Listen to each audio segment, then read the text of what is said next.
ఎందుకంటే medical college వస్తే పేదవాళ్ళకి సీట్లు వస్తాయి, మెడికల్ కాలేజ్ వస్తే మంచి హాస్పిటల్స్ వస్తాయి, హాస్పిటల్ వస్తే పేదవాడు వెళ్లి ఆరోగ్యానికి సంబంధించి వాళ్ళు చూపించుకోవడానికి అవకాశాలు ఉంటాయి.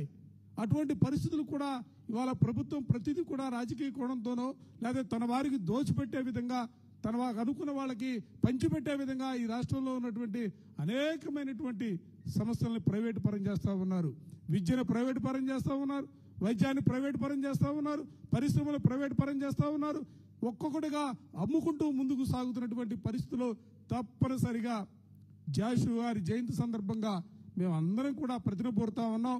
జగన్మోహన్ రెడ్డి గారి నేతృత్వంలో వైఎస్ఆర్ కాంగ్రెస్ పార్టీ రాష్ట్ర ప్రభుత్వం అనాలోచిత విధానాన్ని అక్రమంగా దోచిపెట్టే విధానానికి వ్యతిరేకంగా తప్పనిసరిగా ప్రజల పక్షాన పోరాటం చేస్తున్న విషయాన్ని కూడా ఈ సందర్భంగా చెబుతూ మరొక మారు ఆ మహానుభావుడికి ఘనమైనటువంటి నివాళులు అర్పిస్తూ సెలవు తీసుకుంటా ఉన్నా. Thank you.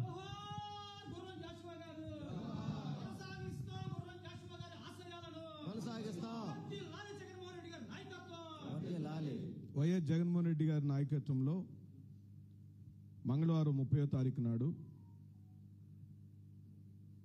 అన్ని జిల్లా కేంద్రాల్లోని ప్రధాన అంబేద్కర్ యొక్క విగ్రహాల కూడలిలో వైఎస్ఆర్ కాంగ్రెస్ పార్టీ ఎస్సీసీఎల్ ఆధ్వర్యంలో ఈ రాష్ట్రంలో నారా చంద్రబాబు నాయుడు వారి ప్రభుత్వం షెడ్యూల్ కులాలకు వ్యతిరేకంగా తీసుకురాబడుతున్న నిర్ణయాలు విద్యారంగంలోనూ ఆరోగ్య రంగంలోనూ మెడికల్ కాలేజీలను రద్దు చేయటం ద్వారా మాకు పూర్తిగా ఆరోగ్య రంగాన్ని దూరం చేసే కుట్ర జరుగుతుంది.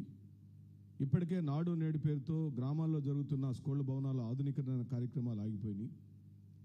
ఈ రెండు అంశాల మీద నిరసిస్తూ పెద్ద ఎత్తున ఎస్సీసీఎల్ ఆధ్వర్యంలో 30వ తారీఖు నాడు అంబేద్కర్ గారి విగ్రహాల దగ్గర నిరసన కార్యక్రమం చేపట్టామని తెలియపరచుటకు వైఎస్ఆర్ సిపి శ్రేణులందరికీ కూడా చెబుతున్నాం. జగన్మోహన్ రెడ్డి గారి యొక్క నాయకత్వంలో ఎస్సీసీఎల్ ఆధ్వర్యంలో రేపు నిరసన కార్యక్రమం జరుగుతుంది.